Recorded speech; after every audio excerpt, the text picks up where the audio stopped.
I'm Arash Madani from Sportsnet, and you are listening to the Red, White, and Blue Jays pod. Swing and a drive.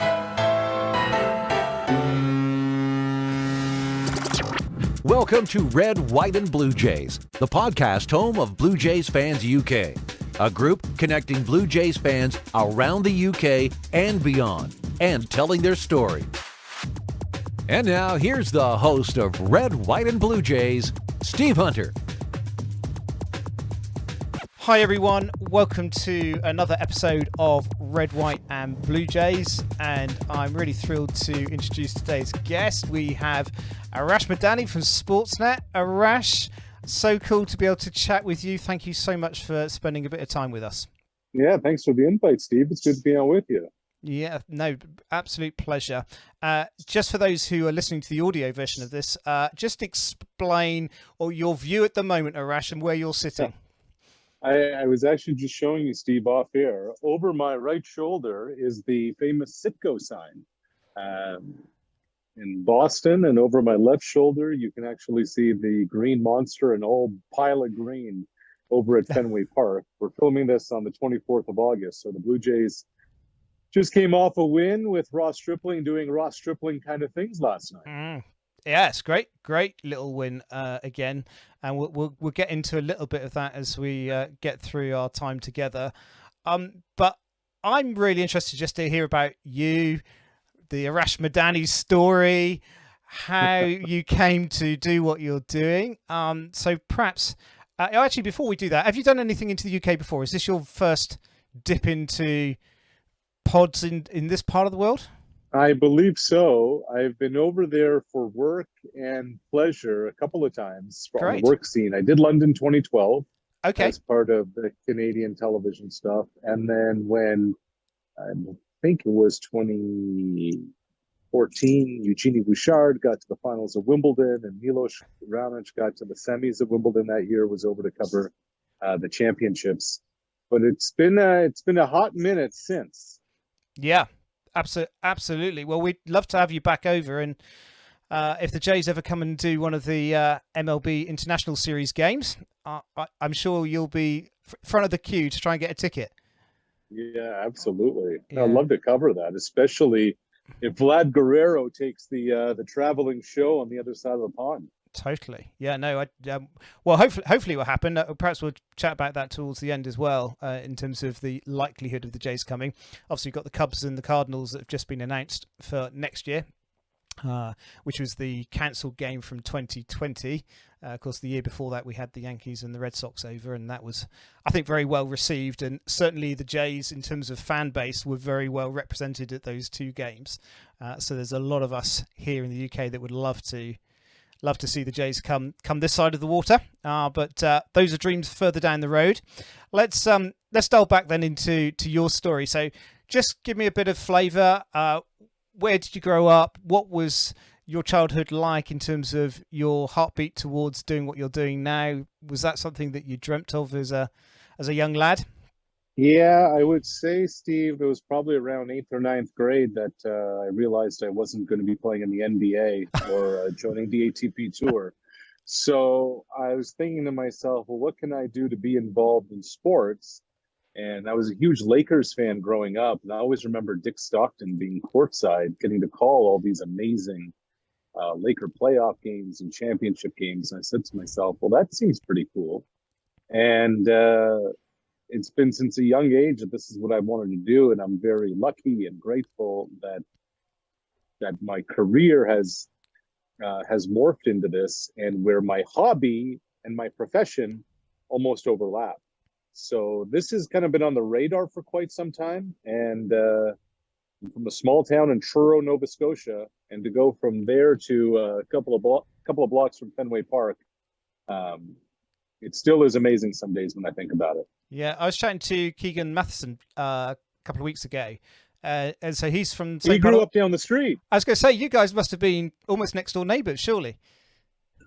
Well, I'm from Colchester County, Nova Scotia, and he's from Pictou County, Nova Scotia. And Steve, what connects the two counties is Mount Tom, which my mom, she had to commute, and in the winters, it is a treacherous, icy, poor visibility highway. But it's been great the last few seasons. Kiggs and I have been running mates on the road. We've had a ton of fun. Yeah, obviously the Maritimes are good for producing sports reporters. It's obviously a hotbed of sport over in that part of the world. It's funny because I always think, I know Toronto is in the Eastern Coast time zone, and of course from our perspective, we just talk about the East Coast.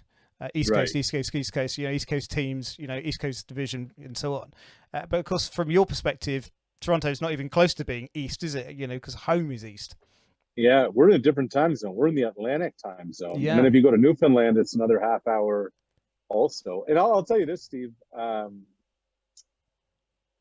very biased, of course, but I would maintain that from Victoria Day to Labor Day, or as I tell Americans, from Memorial Day until Labor Day, there may not be a better place in North America to go visit than Atlantic Canada. So I stand by that, and I highly recommend it to anybody. There you are. There's a new career choice for you as tourist guide.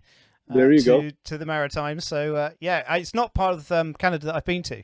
I think I told you a little bit of our poor Vancouver experience just recently because of COVID, where I got locked up in a hotel room for 10 days. Brutal. Yeah, I didn't see a lot of the city, unfortunately. But that was my first time out to the West Coast. Been to Toronto several times, but sure. Not done the Maritimes. So maybe that's something we should definitely put on our radar. So did you then, from then growing up, did you study journalism in Toronto? Was that how did you get from there to where you are now? So my first gig was a summer intern with the Truro Daily News, a daily newspaper in my hometown that is now a weekly, and was involved in local community cable television. I went to school at Bishop's University in Quebec, about 90 minutes from Montreal. I was involved with the school paper, broadcast our football and basketball games on campus radio, and helped out with the athletic department, and then moved to Montreal out of school, got involved with McGill and their athletic department and sports radio in Montreal, and I would commute to and from Ottawa doing Carleton and University of Ottawa football and basketball broadcasts on Rogers Community Cable, and just bounced around, Steve, from, as that old WKRP show would say, town to town, up and down the dial. I've lived and worked in Montreal, Ottawa, Calgary, Winnipeg, and started with Sportsnet in Toronto in 2009. So it has been it's been a few stops on tour. Yeah, and it's been a lot of different opportunities. Worked for a couple of different pro football teams in Winnipeg, and really Sportsnet since it's been a good shift now. Seen a lot, been a lot of places, done a lot of things, and it's been a heck of a run. That's amazing. And to see, I guess, a variety of sports through that period of time. Do you have a favorite? I know you cover the tennis a lot for Sportsnet. Are there others that you would, dip back into that you're particularly keen on? I'll tell you this: there are a few moments that kind of stand alone. One was London, walking towards Olympic Stadium to cover my first ever Olympic opening ceremony. Yeah, and I remember telling cameraman Mario Fontana, who's become a good friend, I said, Mario, I wish you could just bottle this feeling right here. Yeah. So that was a big one. I was here to the end of the table away from a little further. Malcolm Butler intercepting the ball in the end zone of the Super Bowl, except I didn't see it happening because we were so close. I was watching Marshawn Lynch, and then the whole stadium exploded, and I was so confused because Marshawn didn't get the ball, and then I'm like, oh my God, they threw it. Wow. But the one event, game, scene, whatever you want to call it, that I'll never, ever forget, and it's been it'll be 10 years this October, is Canada went down to San Pedro Sula, Honduras for a World Cup soccer qualifier. And at the time, I don't know if it still is, it was the murder capital of the world. Yeah. And all we needed was a draw or maybe even a win to get to the final round of World Cup qualifying. It was a 0-0 draw 4 days before. And Canada lost 8-1. And the scene that day, the day before, everything was beyond belief. So those are a few that it's funny. Like I don't even talk about being in Oakland when the Raptors won it all. Wow. There are specific moments that stand out in your life Sure. because of specific snapshots, and those are among some of them. I think that's what the beauty of sport, isn't it? It captures a moment, but you don't ever stand still with it either. It's a moment in time, and particularly I guess in Jay's more recent history. Often we talk back about the bat flip game and stuff, and everybody remembers where they were, what they were doing, how they were watching that particular game. Here's the thing, Steve. Here's the thing. There are 200,000 Torontonians who say they were at the bat flip game. And they all say they saw the bat flip. And they're all liars. Yeah, totally. Nobody saw the bat flip because everyone's watching the ball fly over the fence. Yeah. So nobody saw the bat flip until like replay number 2. Sure. But man, the ballpark. Were you there that night? I was. We were in the football press box, which is now the main press box. I was sitting with some colleagues, and it's funny. Well, it's not funny, but 15, 20 minutes before the Bautista home run, I got a text from a buddy of mine whose wife is a cop. And the text said, the riot police are headed to the Dome. Huh. Wow. I mean, it ended up being a fantastic, memorable night. It had the potential, if not for that swing, sure, to be a very, very ugly night in the city. There was a hostility. There was a tension. There was a lot of alcohol. We were 4 years removed from the Vancouver riots. People were angry and pissed, and it all went away with that home run from Jose. No harm, no foul.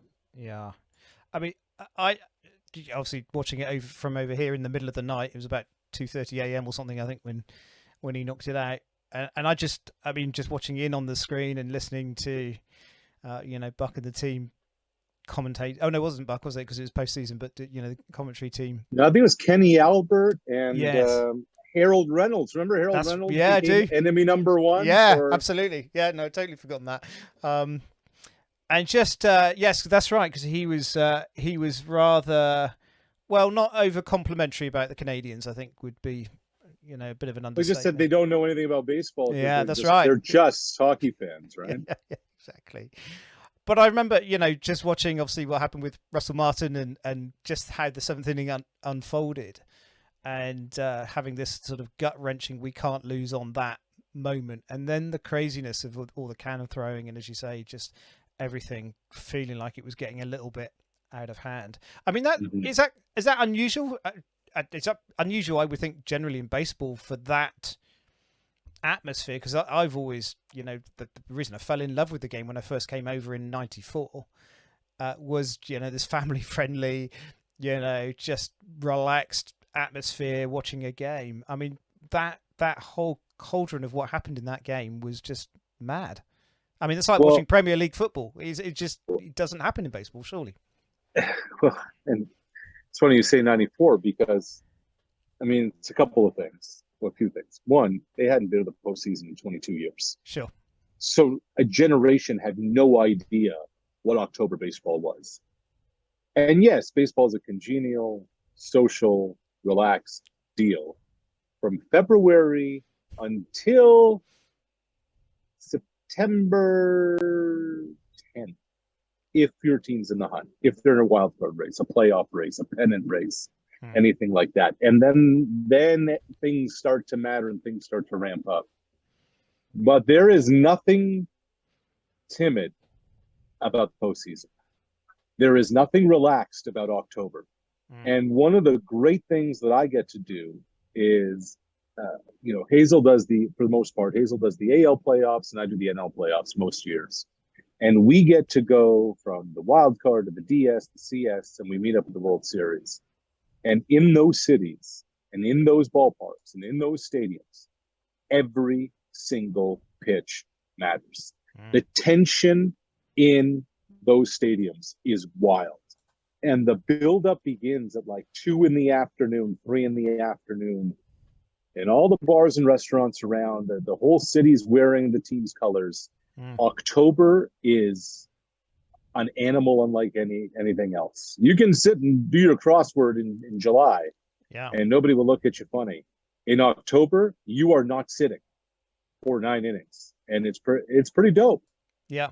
Do you think, is baseball all about getting to the postseason now? So as much as the regular season is fun to watch and it's enjoyable and all those things, is MLB, is it so much about just that final month now?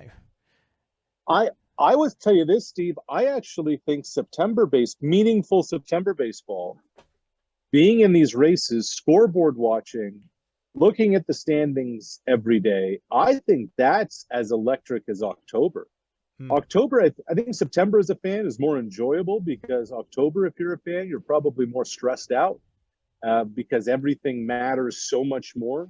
Whereas in September, there's a little bit of, wiggle room and benefit of the doubt and all those things. So I think if your team's in the hunt around September 15th, the last 2 weeks of the regular season, or this year, 3 weeks of the regular season, are just awesome. Yeah. And last year, obviously September was a really good month after a really poor month for the Jays. And, we see it regularly here in Premier League football, or football right across all the divisions, in terms of the relegation and promotion battles that go on, and the playoffs and all that stuff. So it's a regular thing for us, where it doesn't quite happen in the same way for baseball. But except last year, there were so many teams involved, and going down to that last game, what was that atmosphere like, sort of leading into that final game of the season, where it could literally go anyway? Yeah, I think it felt like the season was over. And then the last weekend of August, going into Labor Day, out of nowhere, they just started mashing against Oakland. And then they went to New York and swept the Yankees. And you're saying to yourself, oh, man, it's on again. And there was a buildup. There's no question. They were the hottest team in the month of September. And then it's funny, like you think back to Joel Piamps and Tyler Chatwood and Jeremy Beasley, and you said to yourself, well, I hope they learn their lesson that every game matters. Yeah. And I don't know what's going to happen. I think I can't see how they don't get in, especially with the expanded playoffs. But I found this season, Steve, that from about mid-June to mid-July, it would have been worth it to overspend to go upgrade the pitching staff. And they didn't. Yeah. And I was just thinking to myself okay, the prices aren't set, whatever. I don't care.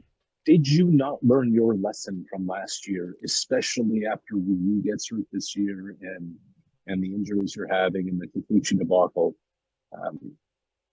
So those are among the things that I kind of remember from last year. And I just thought that it would have been handled quicker than it was this year. Yeah. And I think a lot of people would say that if they had got in, they had a really good chance. I think, hindsight's wonderful. If fans and butts were candies and nuts, what a Merry Christmas it would be. Totally. Yeah. And I think, for poor old Marcus Semien, he seemed to get a bit of flack for that one error that everybody seems to remember that cost us a moment. Which is nonsense. I know, it's crazy, because there were so many games that, they could have won, but they didn't. But that's the one that seems that everybody remembers, and, he did take a bit of flack. Well, what was there was the Friday game against the Tigers. Who was the center fielder? Josh Palacios misplayed a ball. That cost them the game. Nobody seems to talk about that. Nobody seems to talk about the bullpen and all those names I just brought up. Exactly. 20 games. Yeah. Yeah.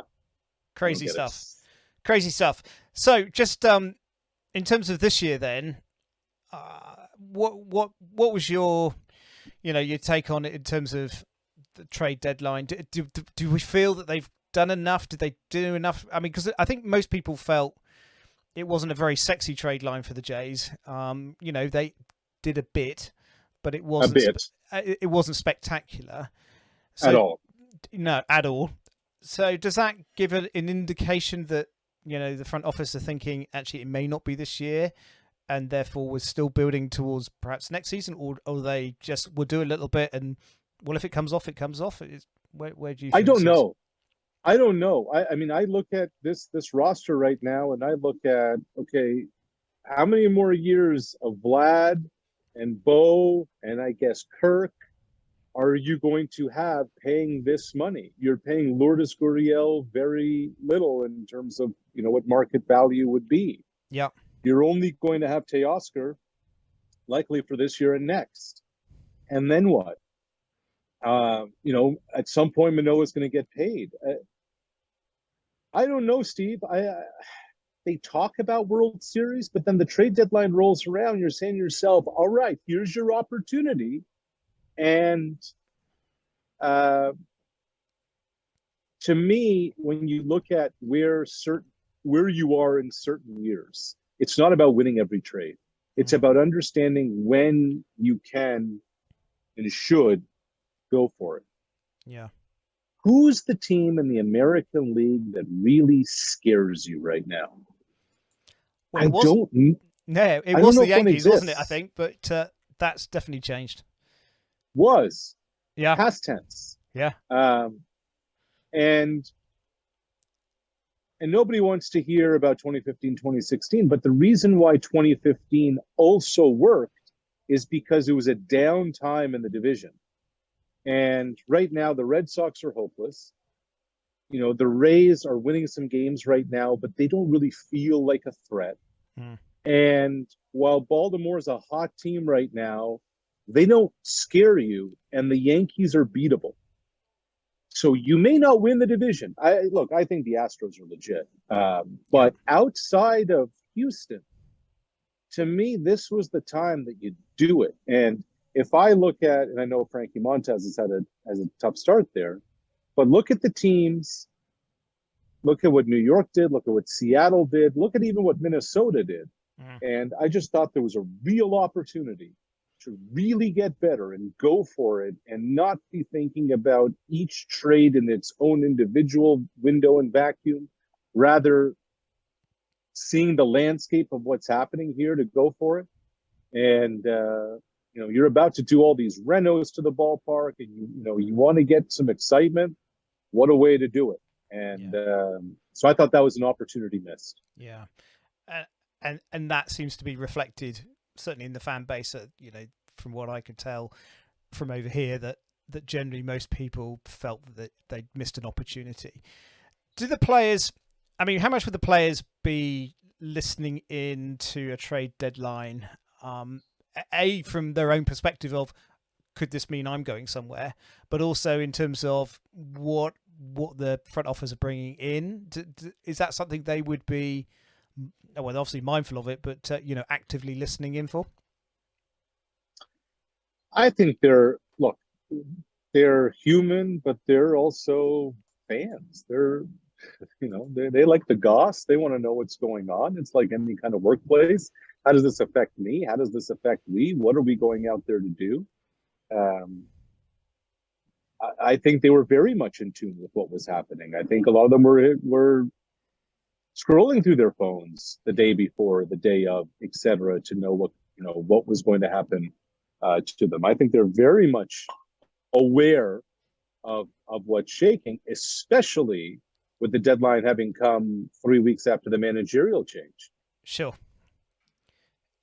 And that, did that surprise you when Charlie went? It didn't surprise me. I felt that he got short end of the stick, raw deal, whatever you want to call it. I think that what Charlie Montoyo did as a leader of an organization in 2020 and 2021 goes down as one of the more remarkable feats in professional sports. They had 3 different cities called home with families and life and responsibility. And he kept that all together. Yeah. And the challenge that is, the Raptors were just in Tampa. and their season was a disaster and a write-off, and people just said, oh, well, they were in Tampa. That's okay. Look at what Charlie did in 2021, coming up one game short, and he wasn't in charge of the personnel for the bullpen. And it felt like his time was up by the end. I got the sense, Steve, there was a Chicago-Milwaukee trip, I want to say in June, maybe. And we were in the south side of Chicago, and something just felt off. And then they got hot for a little bit, and then they weren't. So saw it coming. I just thought he got a little bit of a raw deal in the end, but it is what it is. It was the move. It was the move that was made, and they made it knowing that lousy KC was coming to town with 10 unvaccinated players. Yeah. St. Louis was coming to town with 2 NL MVP candidates unvaccinated. Yadi Molina hurt, Jack Flaherty hurt. And they came here to Fenway Park, put up 28, 29 runs, whatever it was. Yeah. In the last 2 games of the series, Devers and Martinez were out. So yeah. Huh. Yeah, I mean, I think that initial burst when John Schneider came in, and a lot of people commenting in terms of the slightly more aggressive approach the Jays were taking under his leadership, and it did feel like, there feels like a material change that has happened just because of the change of manager. And yet then the Jays went on this real dip in form, and everything seemed to be falling apart. What's changed now in these last few games? Because we suddenly, even a week's difference, talking to friends and stuff, this is like, oh my goodness, the Jays could miss out on the postseason. And suddenly it feels like, they're back in it again. What's the tangible difference? Is it just that they're taking a different approach at the plate? Is it that the starting pitching has picked up again? Where can you see those sort of clear and obvious changes? It's wild. Made?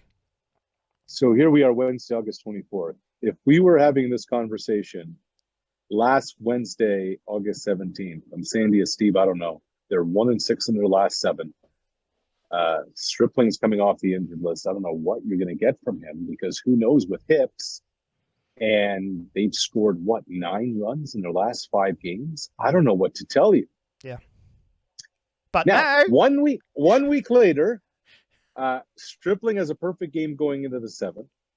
Barrios has a really strong start. Gosman does Gosman things. Mitch White begs, borrows, and steals his way through the Yankees lineup.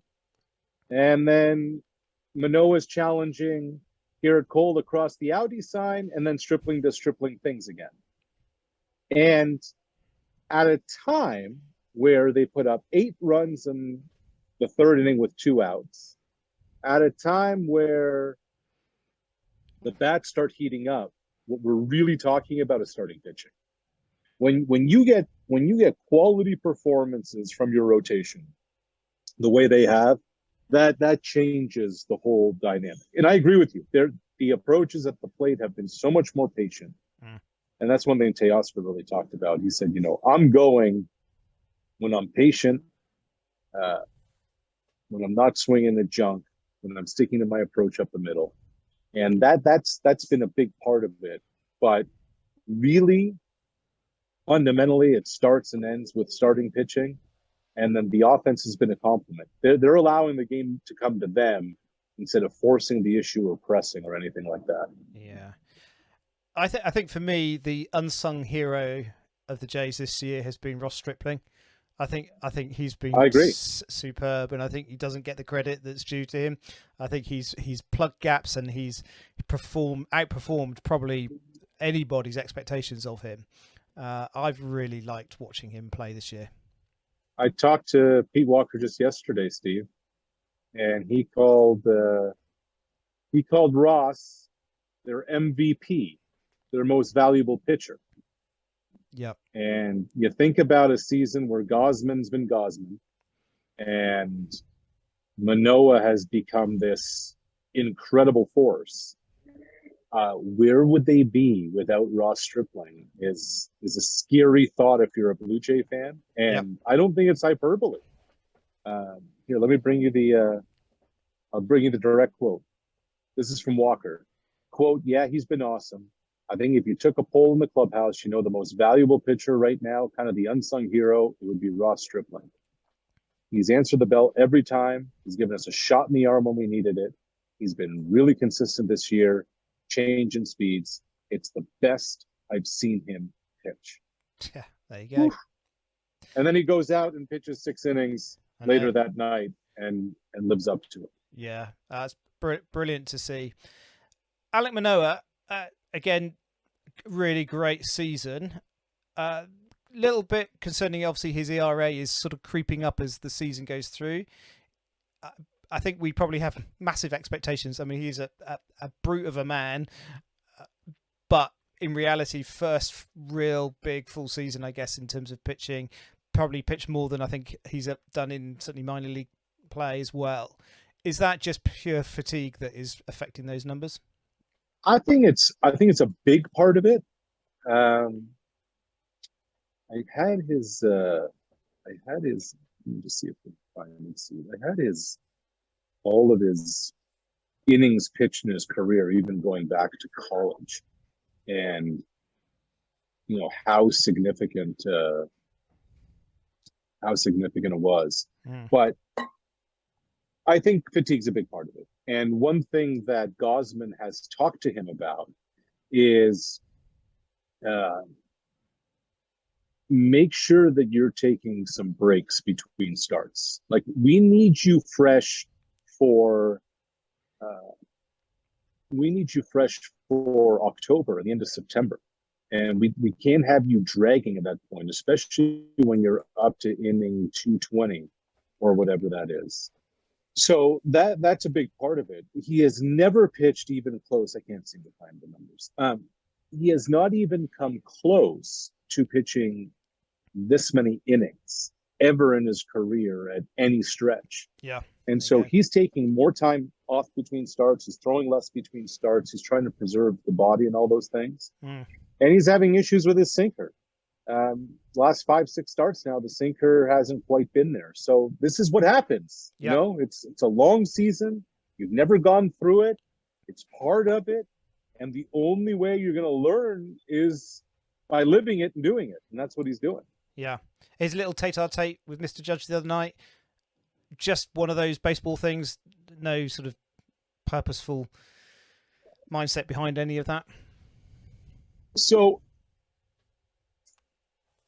like when I talked about him missing the sinker's been off, that was part of it. Yeah. He came close earlier in the game to hitting him. And then that's what Judge said to him, was twice. And Manoah said, look, my bad. I'm not trying to hit you. You know, it's 2-1 in the 5th inning. And they actually were good about it. And they were cool. And then when His Highness, you know, fake tough guy, tries to come over onto the field, it was even Judge saying, hey, man, just back off. Yeah. We're good. Vlad saying, back off, we're good. The line of all lines is from Manoah. Yeah, that's great. Here has something to say next time, come across the Audi line. I mean, that the Audi logo, that's fantastic. Yeah. He had that in the back of his mind, didn't he?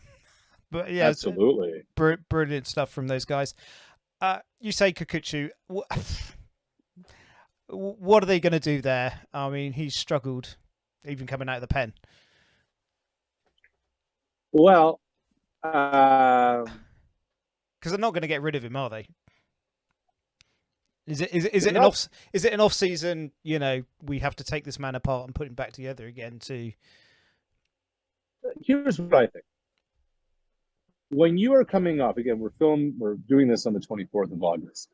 Last night, Reese McGuire outpitched Yusei Kikuchi. Let me repeat that. Say it out loud.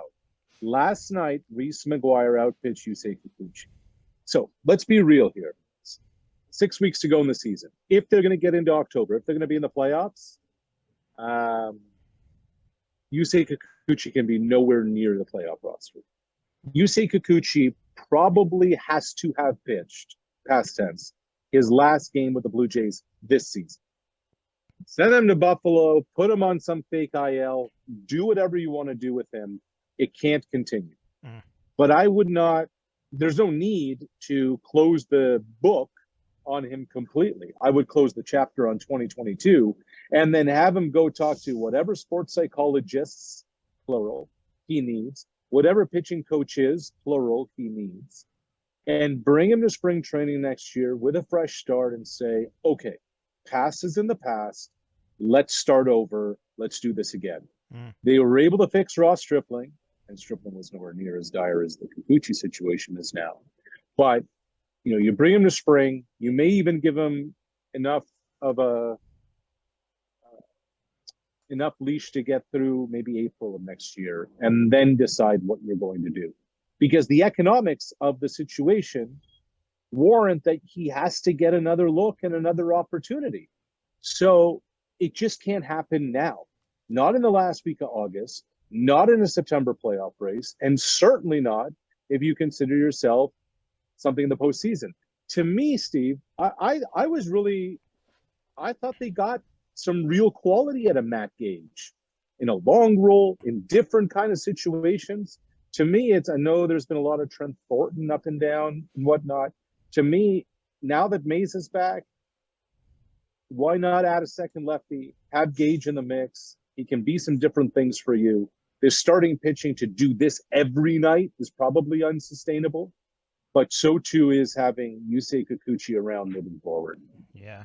It's great to hear Mason coming back. Having dislocated my shoulder in my late teens and knowing how painful that is, I cannot believe it. I know it's not his pitching arm, but I cannot believe he's back in 2 weeks. So it's just extraordinary. It's actually unbelievable. Yeah. Like you had to think his season was over, and totally. Yeah, as soon as I saw it, I thought dislocation all the way. It just everything he was doing just reminded me of what happened to me, and oh man, I really felt for him. But yeah, for him to come back so quickly, I don't know what they've done to him, but they've clearly glued him. They fisked him, back as together. my niece would say. Yeah. So, just thinking about injuries and stuff, how critical is it that they keep George Springer healthy? Yeah, I mean, he's the engine of that offense. You know, it's really wild. Goes 5 for 5 at Yankee Stadium. You don't see him for a few days. Comes in, pinch hits, gets it done. Then the bases clearing triple again last night. I mean, they're just a different team, a different lineup, everything with him. I understand you want Alejandro Kirk's bat in there. I get that. I get all the reasons why he can't be a full-time DH. I still kind of want him as the full-time DH because it's the best way of maintaining the bat in the lineup. And I know it makes no sense. I know it can't happen. Can't you find a way to make it happen? Because you just need that bat in there. His defense is more than fine, but that's not why George Springer's here. Yeah, no, absolutely.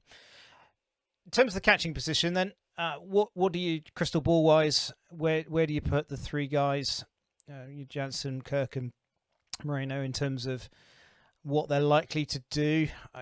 Presumably it's one of those, isn't it? You get rid of a catcher and somebody then gets injured and you screw yourself. Conversely, you don't do anything and you've got three guys who are all fighting for that position. How do you see that one unfolding? It's interesting, Steve, because here's what we don't know. Here's what we do know. Here's what we don't know. Let's go back to the very shortened offseason. And all the talk was about Jose Ramirez.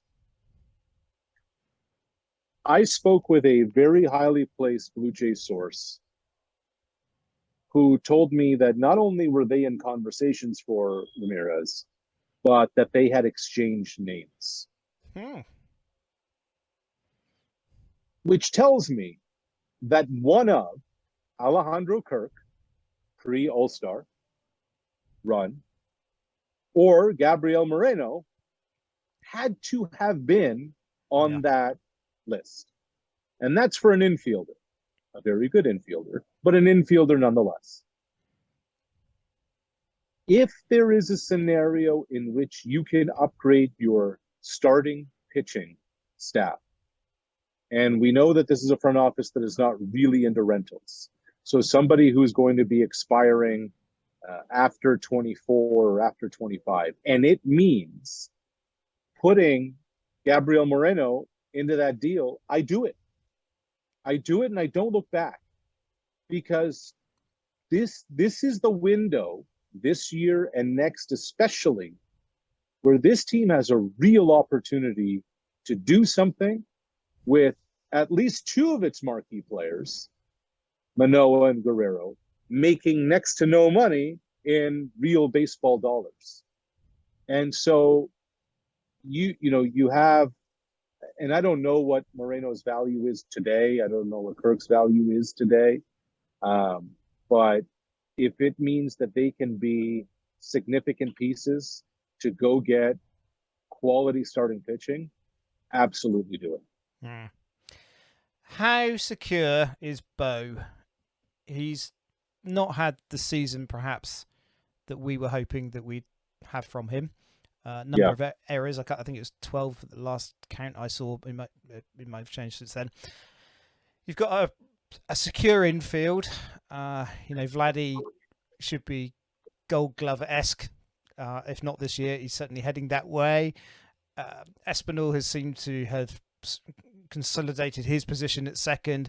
Matt Chapman has been awesome at third. So out of that infield, it feels like Bo has been, and I love him. I think he's a great player, but it's just not been the season that we were hoping from him.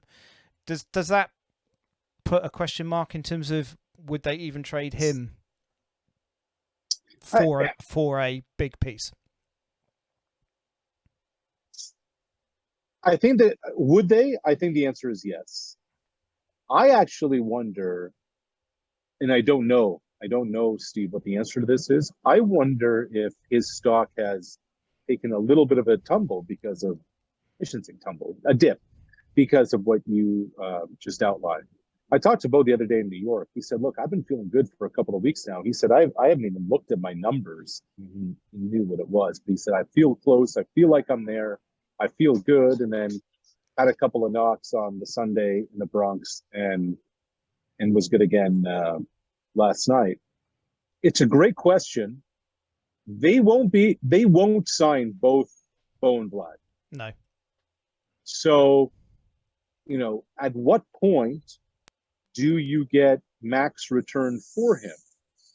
And I don't know when the stock is going to be at its highest, and when it is at its highest, if it's during the season, you can't make the move then, because then you're in some kind of race.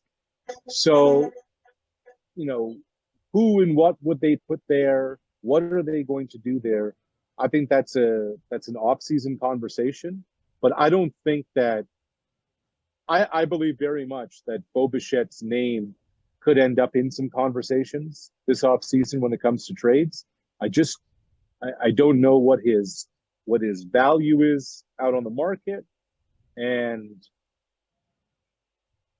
to me, again, it's about getting more starting pitching in return. Yeah, that's the big question, isn't it? Or the big need. Okay. You can never have enough, Steve. No, you can never have enough. Totally. Well, their bullpen just everywhere, isn't it? You're always wanting to improve what you've got. As we come to an end, Arash, I really, as I say, really appreciate your time. What's your feeling for postseason? Postseason definitely happening. You're not concerned that is. I know it's close and it's tight there at the moment, but are you your glass half full, as Elizabeth would say to me? I have a hard time seeing how this team won't get into the postseason. Just look at the strength of schedule coming up. A couple more with Boston right now. The Angels are dreadful. The Cubs are on the long road to nowhere. Pittsburgh's hopeless. They have Texas in the mix too. So, through that lens, I think they have enough runway with 2 series left with Baltimore, a couple with the Rays, to go from there. I think they get in. Minnesota's the only team that could be kind of coming at them, nipping at their heels. But there's enough talent on this team, especially if they get the pitching to get in. what they could do once they get in is a different story. And I mean, it's 7 weeks away. So it's almost like, all right, well, let's revisit who's healthy, who's hot, what they're getting from their pitching. What does Manoah have left in the tank? How does the bullpen look? And their opponents, the same thing.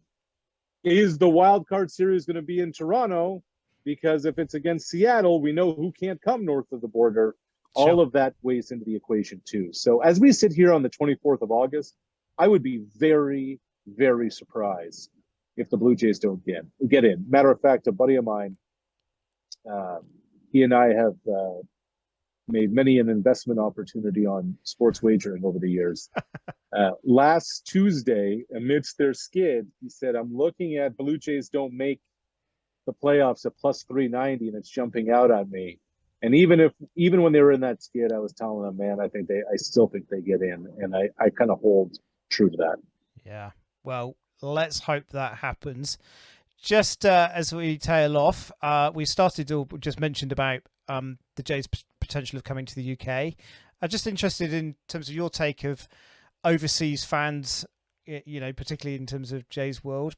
How much would a ball club be aware of their international fan base and the importance of expanding the game into nations where it's not really a major sport? That's a great question that I don't know the answer to. I've never really had that conversation with them. It's interesting because the Blue Jays are the only team that really has a fan base in both countries in North America. Although there's Yankee fans everywhere and Dodger fans everywhere and Cubs fans and Red Sox fans everywhere. But that's an interesting one. I'm more wondering what Major League Baseball's appetite is in sending Toronto over there, especially if it's a Fox or an ESPN show where the Canadian team, the Canadian TV ratings don't count. Which is why you never see the Jays on Sunday Night Baseball. Totally. I think you hit the nail on the head. Except the one thing I would say is, does Vlad have enough appeal? Change that. Yeah. Don't know. Certainly here in the UK, the Jays are one of the biggest supported teams in Major League Baseball. And I think Great to know. Yeah, it's great. I mean, there are literally hundreds of us here. And I think, there's obviously a close association between the UK and Canada. I think that's part of it. There's a lot of expats in both countries, so a lot of cross-Atlantic travel. There are a lot here. And I just purely from a fan base perspective, they would be incredibly well supported if they came to the UK. So let me ask you this, because Steve, I've come over to Wembley I'm a huge Vikings guy. Okay. I came over, whatever it was, 7-8 years ago, maybe more, for the Vikes and the Steelers when they played at Wembley. Yeah. And what amazed me... I think I was at that game.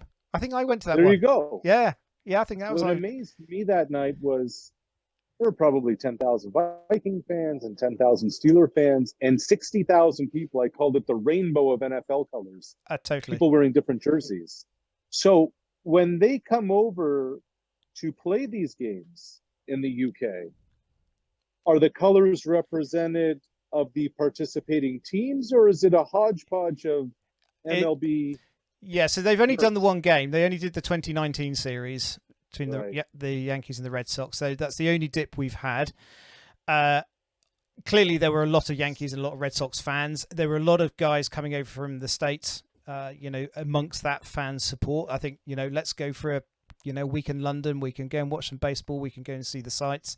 So there's a lot of that going on. But I think purely in terms of the UK fan base, most people reflect that beyond the Yankees and the Red Sox, the Jays were the next most represented fan amongst the crowd. So there were a lot of us there that day.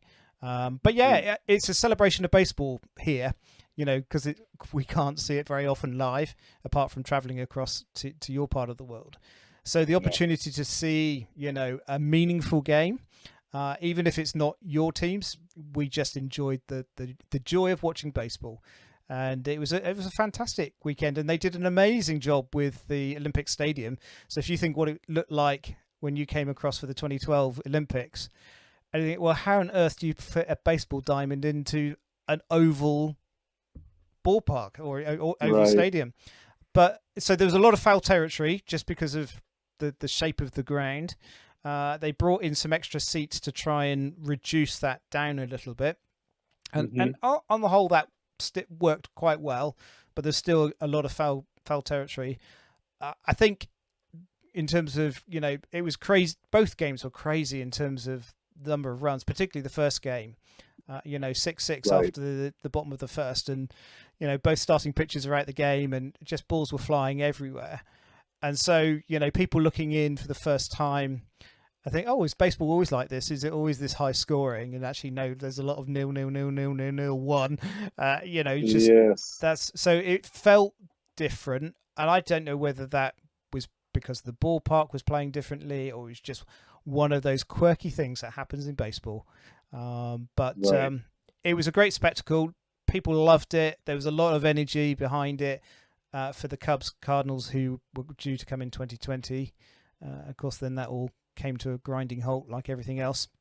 So there's definitely an appetite for the series next year, and I think a lot of people are just like, come. And Mark Shapiro, I saw Shai Davidi put something out a little while ago where Mark Shapiro had made this sort of passing reference that, if they were going to be involved, then England would be a great place for Toronto to go to. So there seems to be a little bit of glimmer from the front office. So we shall see. But if it happens, you've got to come again. And I will be the first to put my name forward. Yeah, brilliant. I said to Jeff and to Kevin when I spoke to them, I said, guys, you come, I'll buy you a beer. I'd love to, say hello and meet you in person and make you feel welcome in the UK. Blair, don't say beers with Blair. Make sure you say a beer, because if you start picking up his tab, then you're going to be in some trouble. I'm sure he will get that reported back to him at some point. But there you go. Yes, no, absolutely. It'd be great to have you guys across. And I've said to all of the ones that I've interviewed how much we enjoy here in the UK what Sportsnet put out, both in terms of radio broadcast and also the TV coverage. It's great, and it's a joy to be able to listen into what you're doing. So really grateful for that. I appreciate that very much. Arash, thank you so much for your time today. Really appreciate it. What happens now for you in terms of tonight's game? Are you down into a rugby scrum in the locker rooms? Yes. Going to head over there in about an hour, find out what's going on. Very good. I'm interested to see if there's going to be some kind of resolution, if you will, with Kikuchi. Yeah. I doubt we'll get the answer today. I think it's going to come fairly shortly. At some point sooner than later. I think it's going to have to. And Barrios goes again, and if he can repeat what he did at Yankee Stadium, that'll be good. Yeah, I think I'd love him to do well because again, probably one of the players that we know he's underperformed this year from what we're expecting. If you harp right back to opening day and the disappointment of that performance, it just seems to have been an Achilles heel a little bit for him. And then you get moments where he's outstanding, and so let's hope we get another one of those for tonight's game. Anyhow, well, sir, I will let you go. I appreciate, we've kept you probably longer than you had time for, but thanks so much for your time. I appreciate you, Steve. Thanks, man. Take care now. Cheers.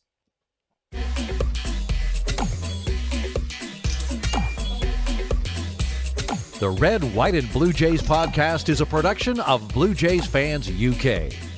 If you've got a Blue Jays story to share, let us know. Email us at bluejaysfansuk@gmail.com and follow along on Twitter and Instagram at Blue Jays Fans UK. I'm your announcer, Jim Langton. Thanks for listening.